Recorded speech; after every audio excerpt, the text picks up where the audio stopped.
You're already driven. You already outwork most people. But if your morning starts reactive, phone first, email first, coffee first, you're burning your highest value cognitive hours on other people's problems. The science on this is clear. What you do in the first 90 minutes after waking doesn't just affect your mood. It literally sets your brain's neurochemical baseline for the entire day. This is the morning routine built specifically for ambitious, high-output people, backed by research and designed to actually fit into a real schedule. Welcome to 1% Daily. Let's get into it. Here's something most people don't know.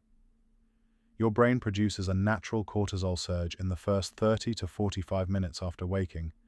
This is called the Cortisol Awakening Response, and research shows it proactively reconfigures the brain networks responsible for executive function, attention switching, and decision-making. In plain English, this natural cortisol rise mobilizes energy and primes you for high-level cognitive work. It's your brain's built-in performance window. The problem? The moment you check your phone, you override it. You dump yourself into reactive mode. Dopamine spikes, stress responses fire, and that clean cognitive state is gone. So step one is simple. Protect the first 30 minutes. No phone, no email, no news. Your inbox will survive. Your focus might not if you don't. Within that same first hour, get outside and expose your eyes to natural light. This isn't just wellness advice. It's circadian biology. Your brain's master clock uses morning light as its primary calibration signal. When you get outside early, you anchor your cortisol peak at the right time of day, which means sharper alertness in the morning, better melatonin production at night, and more consistent energy throughout the day. 5 to 10 minutes is all it takes, and if you pair it with a short walk, you're compounding the benefit. This next one is where high performers have a genuine edge, and the science behind it is remarkable. Exercise performed at roughly 65 to 85% of your max heart rate for 20 to 30 minutes produces the strongest boost of BDNF, Brain-Derived Neurotrophic Factor. This is a protein that strengthens neural connections and is directly linked to focus, learning speed, and decision-making. BDNF stays elevated for up to 8 hours after a morning workout. That run or cycling session isn't just good for your body, it's giving you a measurable cognitive advantage through your entire working day. And here's what makes this especially powerful for high performers. The fitter you are, the bigger the BDNF response you get from the same workout. The brain literally upgrades its hardware the more consistently you train. 20 to 30 minutes of Zone 2 cardio, a brisk run, a bike ride, or a row where you can still speak in short sentences, is the minimum effective dose.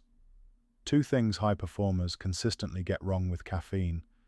First, drink water before coffee. You've been fasting for 7 or 8 hours. Dehydration compounds cognitive fatigue, and fixing it takes 60 seconds. Second, delay your coffee by 90 minutes after waking. This sounds painful, but here's the mechanism. Adenosine, the chemical that makes you feel tired, accumulates during sleep and gets cleared naturally in the first hour or so of being awake. If you take caffeine before that process completes, you're blunting the effect. Wait it out, and your coffee hits harder, lasts longer, and produces far less of a crash. The last piece is the most underrated. A consistent morning routine exists for one reason: to preserve your best cognitive resources for the work that actually matters. Before you open a single message or notification, identify your one most important task for the day. Not a list. One thing. Write it down. Then go do it before the world gets access to your attention. This is how elite executives, athletes, and founders protect their output. Not by doing more in the morning, but by doing the right thing first, when your brain is at its peak. Here's the full protocol. 60 minutes at full length, or compress it to 25 if you need to. Minutes 0 to 30, no phone, protect your cortisol window. Minutes 5 to 15, get outside for natural light. Minutes 15 to 45, move. Zone 2, cardio, 20 to 30 minutes. Minutes 45 to 60, water. Then write down your one most important task. At the 90-minute mark, now you have your coffee. No ice baths, no 4 a.m. wake-ups. Just a sequence that works with your biology to give you a real cognitive edge. That's the 1% daily approach. Small changes compounded. Subscribe for one evidence-backed takeaway every week, and I'll see you in the next one.